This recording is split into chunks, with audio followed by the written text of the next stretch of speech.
এগুলো হচ্ছে আমার বাসার সামনের অবস্থা, কি অবস্থা দেখেন।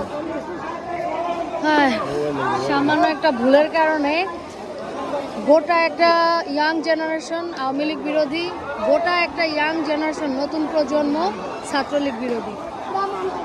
এরা ছাত্রলীগ ডাইকা ডাইকা মারামারি করতেছে, কি একটা অবস্থা।